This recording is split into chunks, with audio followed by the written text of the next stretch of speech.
لەم کتێبەیە خۆم لە ئەرکێگاوە هەستەکەم ئەرکەکە کورسە بەڵام بە هیوام توانی بێتم خزمەتێک بە ئەزمموی حەمە ساڵح دیلان بکەم خزمەتێک بە کتێبخانەی میوزیکی کوردی بکەم.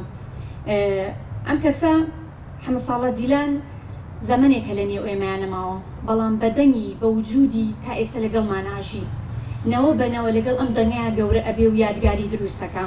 ئەم هونەرمەندە هەڵبەتە چەند باز لەسەر ئەزممونەکانی بکەین باز ناکرێت. دوو ئەزمموی جیاوازی هەیە ئەم هونەرمەندە، یەکێکیان بواری نووسینە، یەکێکیان بواری میوزیکە. من هەوڵماوە کەمتر خۆم لە بواری نووسین بدەم، زیاتر لە سەر بابەتی میوزیک قسەم کردووە.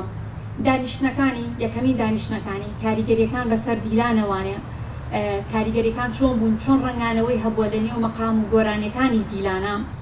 مەقام طبیعەتێکی هەیە، زۆر جار ئینسان بە تەنیا ئەیڵێ، ئەوەندەی بۆ خۆی ئەیڵێ، کەمتر بۆ خەڵکی تری ئەڵێ و ئەوەندەی ئەوێت تەعبیر لە ڕاستیەکانی ناوەی بکاوە تێڕوانینی خۆی بۆ دەرەوە بکە، کەمتر وەکو بەستە و وەکو شێوازە هونەریەکانی تری دەربڕینی مۆسیقا و گۆرانی دەرەکەوێ. و هەڵبژاردننی ئەو ڕەسەنایەتیە کە بۆ ئێمە وەکو کورد مەقام ڕەسەنایەتێکی کەلتوری و قوڵاییەکی زۆری لە هونەری ئێمە هەیە و ئەو شێوازی دەربڕینەی کە دیلان دیسان قسەی پێ کردووە.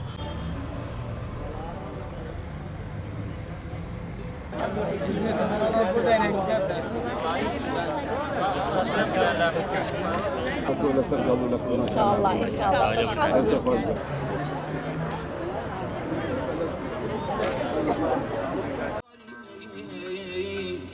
بشرني بعاري لا يكون نواري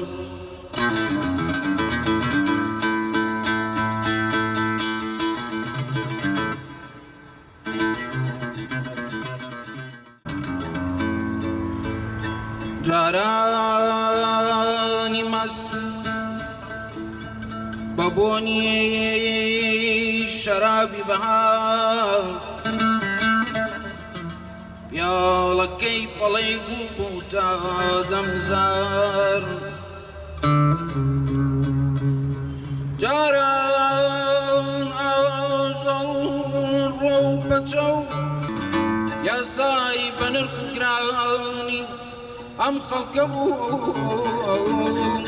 بفرماني فرمان داري وخلقبو